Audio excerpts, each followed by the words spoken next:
On the River Severn, and between the Cotswolds and the Forest of Dean, Gloucester has rocketed to people's attention in the last few years as a dynamic cultural centre.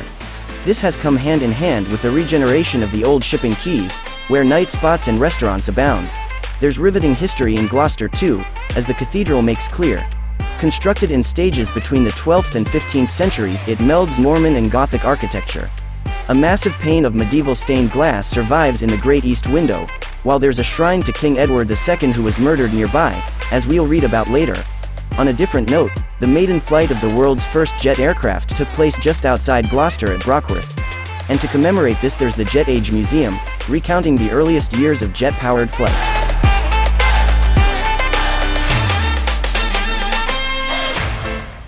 Right on the western fringe of the Cotswolds, Cheltenham has been a sophisticated playground for the wealthy for more than 200 years.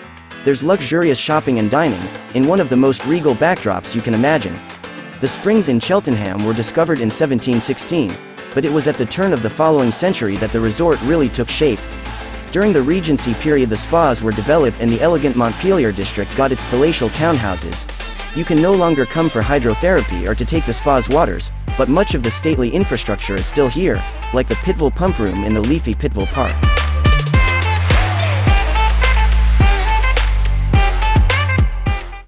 This large area of outstanding natural beauty rolls out over a vast tract of the Gloucestershire countryside. With bucolic farmland and adorable towns made from the local mellow limestone, the Cotswolds tally with most people's image of the English countryside at its most beautiful.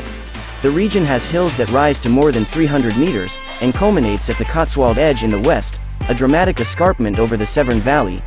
If you're feeling ambitious, you could hike the Cotswold Way, a 100-mile national trail that traces the escarpment in the west. Days will be spent wandering through breathtaking countryside, and in the evenings you can pamper yourself at cozy inns and bed and breakfasts.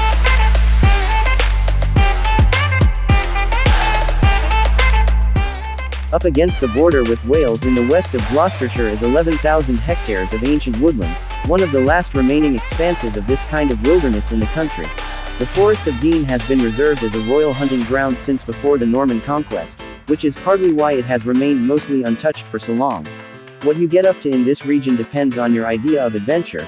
That could be rock climbing or long-distance hikes, or finding traces of the forgotten mining activity in the forest, or discovering historic sites like Tintern Abbey, just on the Welsh bank of the River Wye.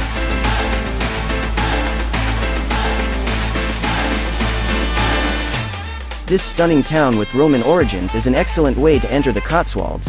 We have to start by mentioning that beautiful Cotswold stone, a golden yellow limestone that imbues every venerable building in Cirencester with extra splendor. The 14th century church of St. John the Baptist is glorious in the late afternoon sun, and has a perpendicular Gothic style dating to the 1300s but with earlier elements. In the center, the Corinium Museum uses Cirencester's Roman name and has gathered all of the wonderful finds made around the town. These number more than 60,000, and among them are detailed mosaics, carved marble, pottery and jewelry, all expertly presented by the museum.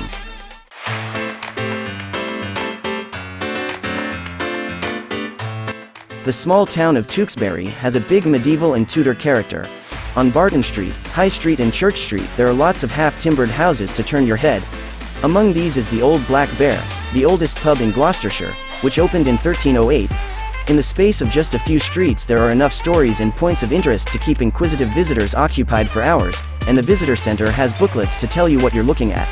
The marvelous Tewksbury Abbey, with the largest Norman tower in England, survived the dissolution of the monasteries as it was bought by the townsfolk and has kept a lot of its Norman detail.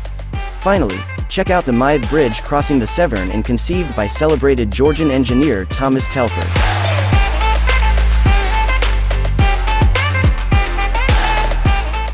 Just to the west of the Cotswold Edge escarpment and at the place where the five valleys converge, Stroud is an arty town with steep, winding streets.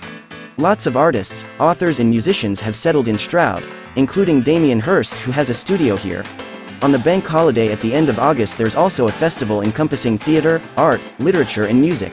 You could venture out into the countryside on the Five Valleys circuit, or pay a visit to Woodchester Mansion, a wistful Gothic revival house left in stasis since work stopped suddenly in 1870.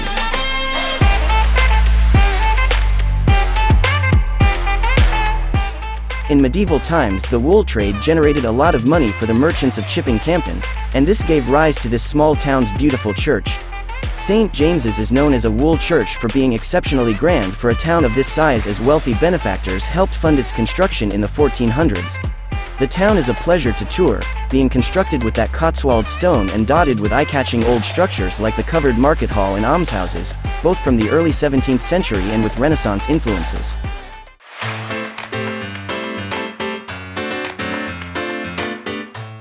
Two very different things contribute to Berkeley's fame, and we'll start with the earliest of them. The majestic Berkeley Castle has hardly been changed since the 12th century and has belonged to the Berkeley family all that time.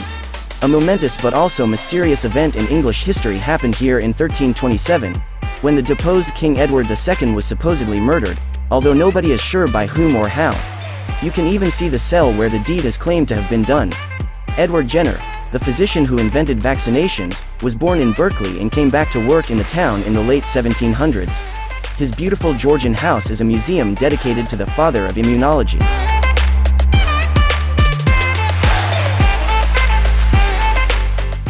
This town has royal ties thanks to Prince Charles, who lives on an estate in the area. First, get to the center of the town to see the unique market house, which was constructed in 1655 and is supported by 3 rows stone pillars. It's just one of a multitude of listed buildings in Tewksbury, which was a wool and yarn town centuries ago, but now does a roaring trade in antiques.